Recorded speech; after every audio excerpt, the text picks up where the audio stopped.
you, okay? We're with Harold Brown, and Harold has one of the best stories to tell. How old were you at the time? 19. 19. That's very young to be making this kind of move in the military. And you served for how long? Pardon? How long did you serve? 4.5 years. 4.5 years? 3.5 years over. When we went over to England, we did a bit more training, and then we were sent down and we worked on the coast of England pre-invasion Right. for maybe I don't know how long it was for sure, but we worked on the coast and along Brighton and Aberdeen-on-the-Sea, where we were picking up German messages before the invasion. And we worked along there for several months. Did you know when you were receiving these messages what was happening? We had no idea what was in them. We had no idea. We had our own deciphering unit, intelligence section, that broke them down, and then they were sent back into London at the time. Every day we had people running back and forth. We had two motorcycle people. Wow. Taking them back into London daily, because some were important, some were, and they made the decisions in what we picked up. We were back behind the enemy lines, and we did not know what was going really on at the time until we got hit. A plane came over and bombed us. And what happened? Well, I was taken back to England. Spent 3 or 4 months in the hospital. Yeah. And then were you sent home here? No, I went back into Holland after that. Back into Holland. We never did have beds. We had slept on the floor during the Second World War, and we had it was not huts. We had billets down in the southern part of England where we were. Like people were evacuated their houses because they didn't want to stay on the southern part of England to get bombed, where the V bombs. And we never had beds. We slept on the floor on a pilias on the floor. Wow. And it was. And how about eating and things like that? How about eating? Well, and we things like that? had 3 cooks. We had cooks, and sometimes I filled in as a cook. Oh. Because due to the fact that when a cook went on the holidays and the officers down in England took one of the cooks to do their cooking, we were short, so I used to several times go down. So when you came back to Canada, how was life for you when you came back to Canada? Well, I came back married. Married? I was married over in Scotland. In Scotland? In Scotland, as Jeff knows. And I came back, and I came back on a Friday, I think I was. I arrived home. I started back to work on Monday morning, my old job. What was your old job? Well, I worked at Roundtree's Chocolates. Oh my goodness. So I went back there. Well, things weren't that good. Yeah, any job was good that day. Right. Went into the hospital in England, see the people laying in bed, and not being able to move, and myself, and not having medical proper like ours was. It was an H hut, Army H hut, is what we had, and you never see the nurse. There was no such thing as a bedpan unless you called the nurse. There was no way of calling a nurse. You just, just put up the best way you could. And as I say, there's many people just laying in bed and not moving. Well, we were there when the buzz bombs come over. I was in Cobham, and I was over in East Grinstead in England, and a German plane come down and machine gunned right up the middle of the street while we were there. We had to run for cover. That's one thing about St. England. Of course, many planes come over. We see many planes come over from the coast, And then when the buzz bombs started coming over, we used to see them coming over, and they were shot down over when we were in Brighton, you know. The worst spot was when I seen my brother. I seen my brother one night, and within a week he was shot, killed in Holland. He was ran over a landmine. He got blown up, and that was a bad situation. And it was through a person that was in our unit that I had got word through him that he was killed. I only seen him a few days ahead of that. You know, that was a bad situation. You know.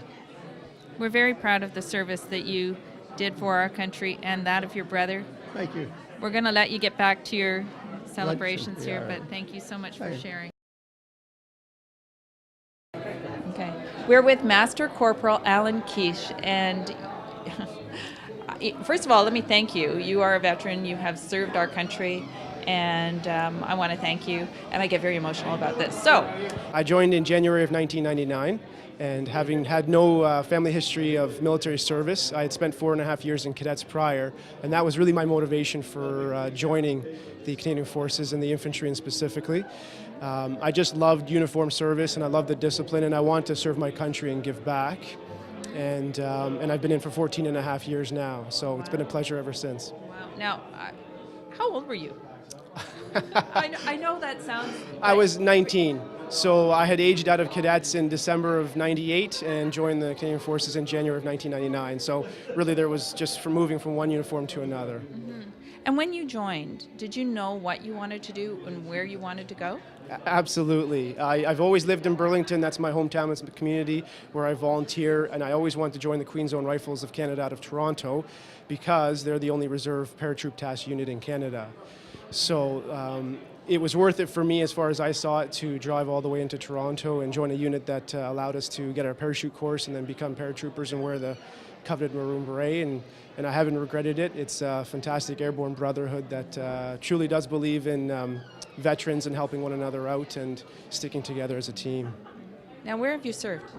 I served in Bosnia on a peacekeeping mission in 2001, so that was 6 months from April till September 2001. I was over there when 9/11 happened, and I'll keep this short, but it was an interesting day for us. We certainly thought that we would potentially be engaging targets in Bosnia. We went to full alert that day in the course of a very short time, and definitely that will be a day that won't be forgotten by myself, having been there, and then I returned at the end of September back to Canadian soil. It's impacted your life in so many ways, and you've actually taken your experiences, I'm assuming now, and you're an Oakville firefighter. What's the reception like for you in your job, in your Oakville firefighter's job? You know what, firefighters have the greatest job in the world. No matter what call we go on, we're able to help the public, and there's definitely a sense of satisfaction that comes with that, and to be able to once again serve a local community like Oakville and help them any way that we can is very, very rewarding. You are the kind of gentleman who has looked to serve your country from the time you were a very young boy. What's the future for you? Oh, wow. I was going to say that that's very insightful of you, actually, because I've been wearing a uniform since age of 13, and looking back, everything that I did in my youth led me to become a firefighter. As far as the future, who knows? I'm always looking to help people in some capacity or another, and I volunteer locally as much as I can, whether it's with the fire department or with veterans events. I don't know if I can answer that question at this point. Who knows? Yeah. Who knows? So we're very lucky in this country. We have a lot of freedoms that I think perhaps the average person takes for granted, and I'm hoping that at least at this time of year with Remembrance Day that we're able to simply reach out to a veteran and say thank you for your service. I mean, something like that is just a phenomenal thing to say to someone who has put their life on the line to serve their country and bring us some of those freedoms that we appreciate around this time of year. On that note, thank you for your service, and thank you for sharing your experiences with us. My pleasure. Thank you. We're here with my friend, Jim Parker, and Jim, you are a naval veteran. RCNVR, yes. Yes. So when did you join the Navy? When I was 17, all my friends in high school were joining, and I thought, okay, well, I'll join, and went over to the Air Force. So they said, yeah, we'll have you in there, but the only thing we have is tail gunners. And I said, I don't want to be a tail gunner. So I didn't do that. Then I joined the Navy, the Royal Canadian Navy Reserve, and spent about 2 years in there. It was 1944, late 43. And I hadn't finished high school, Wow. so I was in about 2.5 years in the North Atlantic out of Londonderry in Ireland. That's where we were stationed out of. And doing the Murmansk run up to Russia, and it was awful cold up there. Yeah, no kidding. No kidding. So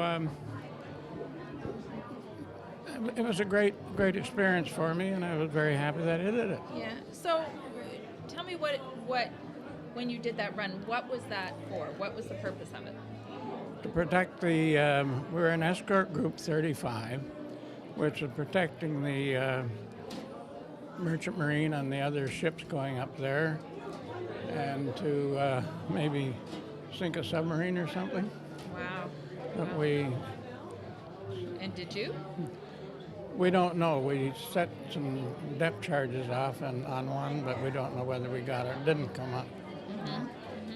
How many people were there with you? Do you know? There's about 135. I was on a frigate, the St. Therese, which was built in Canada, and it was interesting. I commissioned the first one, or no, I was on the commissioning the first one, and we took our workups down in Bermuda, which was a great place. And then we had to cross Atlantic and go up to the North Atlantic and the North Sea. A little different temperature up there. Yeah, a little bit. Yeah. Just a little. Yeah. So did you want to make this a career or no? No. But I did have a friend that did make it his career, and he ended up as an admiral. So Wow. maybe I should have. Yeah, there you go. I wanted to serve the country, and it was just a great way to do it. I enjoyed my time in there, and friends I made. Still have friends that I met now. Today, with the young people going off and serving in the military and where they're going, Afghanistan and so on, how do you feel about that? Well, I think it's a necessary thing to do, but I hope that wars end, Remembrance Day, where are you going to be? I'll be at the Cenotaph. In Burlington? Yeah. In Burlington? Yes. And another thing. No. All right. Jim, thank you Um, for everything that you've yeah. done. I appreciate it. Okay.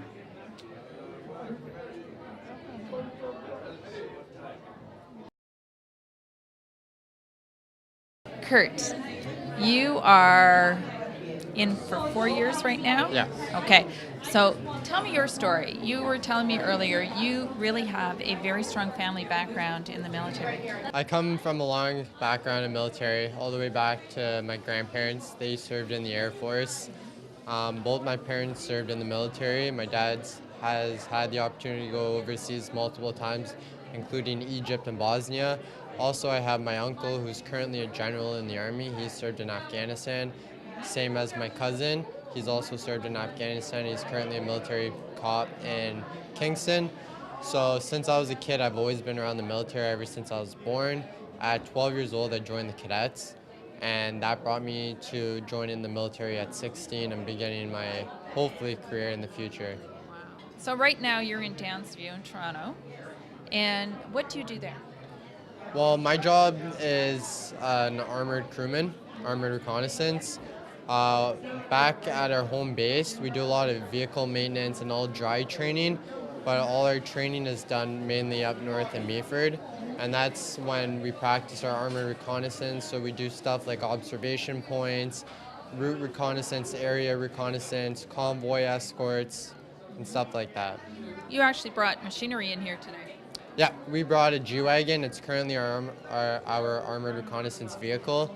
It's been in use since 2009, and it's been used in Afghanistan. It's also been used for us, and we can mount various weapons on it in order to do the job that we do.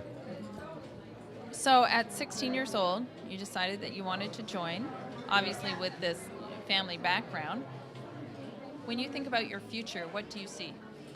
Hopefully I see a full-time career in the military, because currently I am doing a degree in law, and with the degree you're able to become an officer in the Canadian Forces. So if I am able to do that, I'm going to go with the Royal Canadian Dragoons based out of Petawawa as a full-time job. I'm going to end it there. Thank you. I wish you all the best, and you're a very proud Canadian, and we're proud of you. Thank you. This is Lydia Kane, and Lydia has come to this wonderful event this afternoon because you wanted to be here to pay homage, I guess, to the people who are in the room, because you have a very interesting story. It's one of the many, as you say. Let's start right back at the very beginning. The very beginning, I was born in Klintsy, Bryanska Oblast, which is Russia. And during the German occupation, my grandmother's house was occupied by the general. And when they were retreating in whether it was 42 or 43, I'm not 100% sure, it was in the fall, my dad was taken to guard a generator going back to Germany. And he asked if he could take his family, and the general, he agreed. So I was the youngest. I had an older sister and an older brother, and they were all preteen. And I was about 2 years old at the time. And we were taken to Germany, and we were given a safe passage document for my dad. And so every time we went through a checkpoint, our family was spared until we got to Germany, and then we wound up in the camps. And the camps were, for OST, Ausländer, from the east. As we had little patch on our clothing saying OST, meaning that we were the East, the Eastern Europe. And so from then on, the letter that my dad got for safe passage was no longer of any value. My parents were forced laborers, and I was one of the small children. And somehow God spared our lives. And when the army came to liberate the camp, I was one of these very fortunate people. Although I was very, very young, I have seen young men shot because they had a piece of bread in their pocket coming into camp. They were not allowed to bring anything in their pocket from the outside. I seen one young man being shot and just thrown into a ditch, and he was still not completely dead. But we were liberated. I am so thankful for this country, for the young men that came and liberated us from certain death. My mother and father were spared. My older brother and sister and I, as the youngest one, we were spared, and we're in the DP camps after the liberation, and then we were accepted to come to Canada. And I am so thankful that we came by MS Nelly Panama, which is a ship that landed at Pier 21. And from there we went... In Halifax? In Halifax, Yeah. Canada. And then we came to St. Paul, Quebec for 2 weeks. And my dad then had a house rented for us in Mattawa, Ontario, where he got a job after having worked at Kapuskasing for 3 months, where he worked double shift so he could get enough money for our passage to come to Canada. In those days, there were no freebies. You worked for everything. And I'm so thankful that the work ethic was something that was taught to me as a youngster. I have always worked. I have looked after my parents. Looked after my dad till he died at 95 in my home for 2 years.